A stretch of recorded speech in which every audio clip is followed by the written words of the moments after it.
Hola amigos, ¿qué tal? ¿Cómo estáis? ¿Bien? Bueno, pues perfecto. Mirad, venía a comentaros una cuestión quizá un poco polémica. Se ha hablado mucho en las redes sociales, porque el Consejo General del Poder Judicial ha sacado un comunicado dándole un toque de atención a los jueces que tienen cuentas abiertas en Twitter, diciéndoles que se corten un poco a la hora de dar su opinión.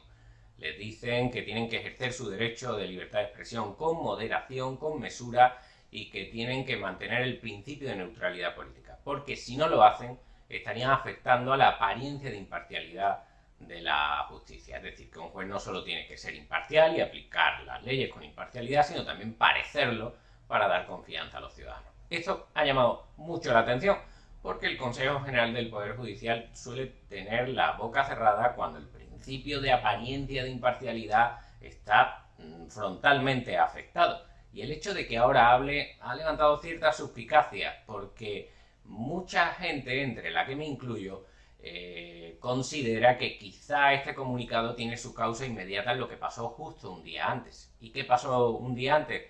Pues lo que pasó un día antes fue que se emitió el programa de Salvado Justicia, un programa en el que aparecieron precisamente un par de jueces, ahora ex jueces, dando su opinión sobre el Consejo General del Poder Judicial y no los dejaban en muy buen lugar. De hecho, decían que estaban muy politizados.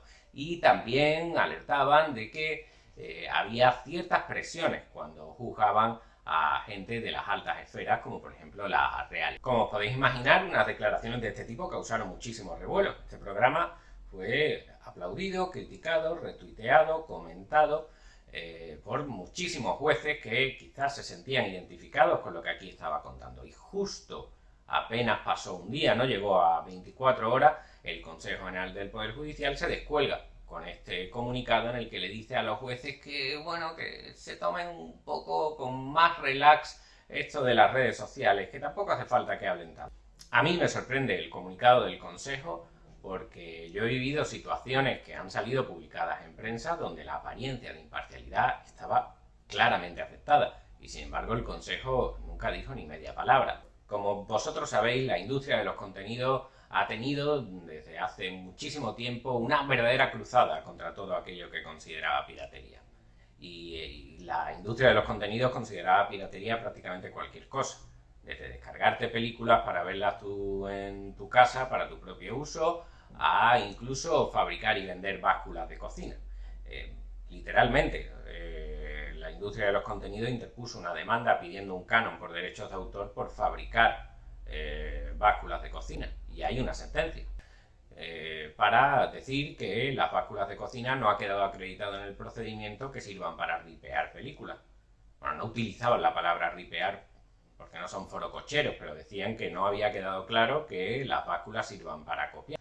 Por lo tanto, se enfrentaba en los juzgados dos maneras de ver la propiedad intelectual. Por un lado, una muy expansiva, que quiere considerar piratería cuantas más cosas mejor, porque así recaudan más, y por otro lado, las personas que defienden a los demandados o denunciados en esos procedimientos. Cuando los demandados o denunciados pierden un procedimiento, pues lo recurren. Y si pierden el recurso y la sentencia firme, pues ya está, no tienen nada más que hacer, se comen un yogur, se van a la cama y a dormir. Sin embargo, cuando pierde la industria de los contenidos, la cosa no queda ahí. Si pierde la industria de los contenidos, tienen muchísimos más recursos para continuar. No voy a hablar hoy del lobby que pueden hacer para terminar haciendo leyes a su medida, no, sino que además de eso, lo que hacen es dar cursos a los jueces, policías y fiscales para enseñarles su doctrina, la de la industria, sobre propiedad intelectual. El que más a las claras lo dijo fue Pedro Farré.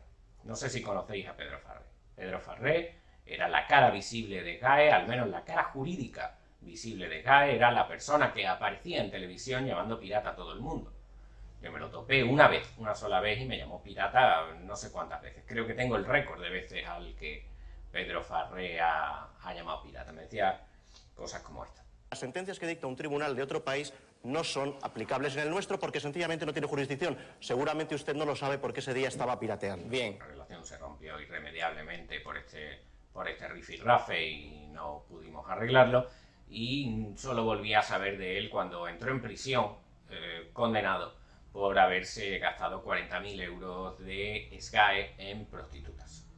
No fue, al menos no fue por descargar películas, no es un auténtico delincuente, sino que fue por esta otra cuestión.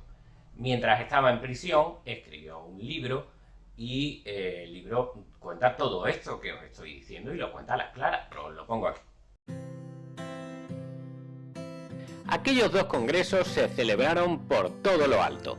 Trasladamos en avión tanto a Las Palmas como a Málaga a decenas de magistrados y fiscales. Los encuentros se desarrollaron en dos estupendos hoteles, en el Santa Catalina de Las Palmas y en el NH de Málaga. El equipo jurídico de la SGAE pudo impartir a tan selectos auditorios su doctrina sobre los derechos de autor, sobre la gestión colectiva de derechos y sobre la persecución penal de la piratería. Aquellas jornadas propiciaron un clima extraordinario entre la judicatura y el mundo de la propiedad intelectual, algo que hacía mucha falta. El último día del Congreso, con la Asociación Profesional de la Magistratura en Las Palmas, organizamos una cena en un reservado de un conocido restaurante de la isla. A ella acudieron algunos de los jueces y magistrados que habían participado en el encuentro.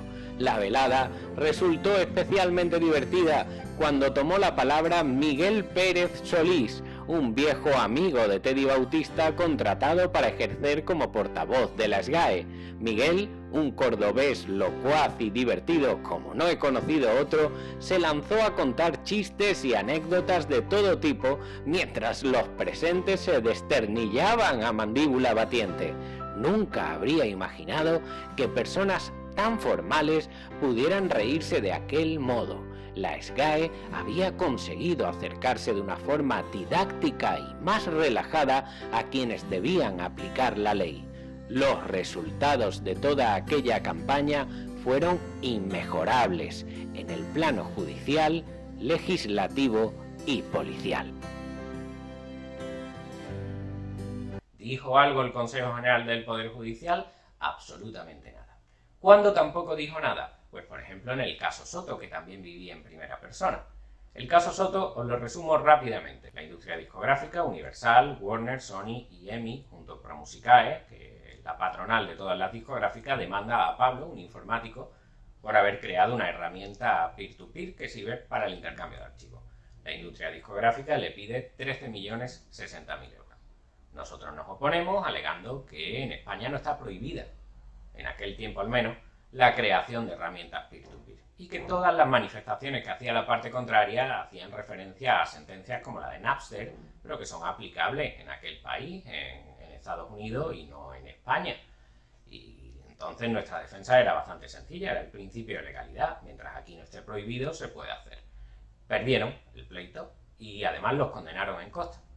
Para que entendáis la importancia de una condena en costa, deciros que la condena en costa es un porcentaje de la cuantía del procedimiento, en este caso 13.060.000 euros, es decir, las costas son una pequeña fortuna. A Pablo le daba de sobra para pagar lo que se había gastado nosotros en abogados y en procuradores y a mí me daba para comprarme una pequeña isla caribeña. ¿Pero qué es lo que pasó? Pues que la industria recurrió. ¿Y dónde cayó el recurso? Pues en una sala cuyo ponente era un juez que para mí tenía afectada la apariencia de imparcialidad. La prensa publicó que este juez, el que iba a resolver nuestro recurso, resulta que había sido contratado por las propias discográficas demandantes para dar clases en un máster, que el coordinador del máster era el abogado que interpuso la demanda contra Pablo y que la firmaba, y que los compañeros del máster eran los dos abogados que actuaron en el juicio contra Pablo. Evidentemente, esta relación directa con las propias partes del procedimiento y sus abogados hacían que la apariencia de imparcialidad del juez quedara muy tocada, y los medios lo publicaron. ¿Dijo algo el Consejo General del Poder Judicial? Absolutamente nada. ¿Y qué pasó con esta sentencia de segunda instancia? Pues que volvimos a ganar. Pablo no tuvo que pagar esos 13.060.000 euros, se le absolvió, por lo tanto, se declaró que su actividad era perfectamente lícita, pero la sentencia quita las costas a la industria discográfica. Es decir, revocó de la sentencia apelada, de la sentencia recurrida, aquella parte en la que les condenaban en costa. Y esa es la razón por la que Pablo no vio reembolsado lo que se había gastado en abogados y procuradores, y es también la razón por la que yo estoy grabando este vídeo con un móvil de gama media. ¿Se les eximió de las costas porque el juez no era imparcial? Ni idea, nunca lo sabremos, pero es que no importa. Por eso es tan importante parecer imparcial. Quizá el juez aplicó las leyes de forma completamente imparcial. Igual fue totalmente impermeable a sus relaciones personales que pudiera tener con las partes del procedimiento y con sus propios abogados. No lo sé y nunca lo sabremos, pero el juez tendría que haber parecido imparcial, porque si no, lo que ocurre es que levanta suspicacia. Si un juez no parece imparcial, cualquier decisión que tome que afecte a la parte que pone en duda su imparcialidad va a achacar la decisión a que no fue imparcial. Por eso es tan importante tanto serlo como parecerlo. Por lo tanto, amigos del Consejo General del Poder Judicial, os quiero mandar un mensaje. Quiero deciros que uno adopta una postura tanto por lo que dice como por lo que calla. Si vosotros os calláis con estos casos que os he contado, donde la apariencia de imparcialidad está evidentemente afectada, y sin embargo decidís hablar apenas 12 horas después de que salga el programa de Salvado Justicia, estáis tomando una postura. Y como habláis en unas ocasiones y en otras no, puede llegar a darnos la sensación de que es que queréis que ciertos jueces hablen y que otros jueces no. Que ciertos jueces hagan lo que le dé la gana con su apariencia de imparcialidad y ahí no os metéis, y sin embargo cuando a vosotros las críticas os afectan, entonces la apariencia de imparcialidad de momento se revela como muy importante. Quienes están tomando partido, quienes están rompiendo el principio de neutralidad política, sois precisamente vosotros. Así que si vamos a pedir neutralidad política, vamos a empezar por tenerla. Y eso es todo, amigos. Siento que haya sido un tema tan árido. Ya en breve pues sacaré vídeos más ligeros, rollo 10 cosas que no sabía sobre mí que tampoco te importa, pranks a mi novia imaginaria, unboxing del último libro de Derecho de 10 Picasso, en fin, ya me lo iré currando un poco más. Bueno, hasta la próxima, adiós.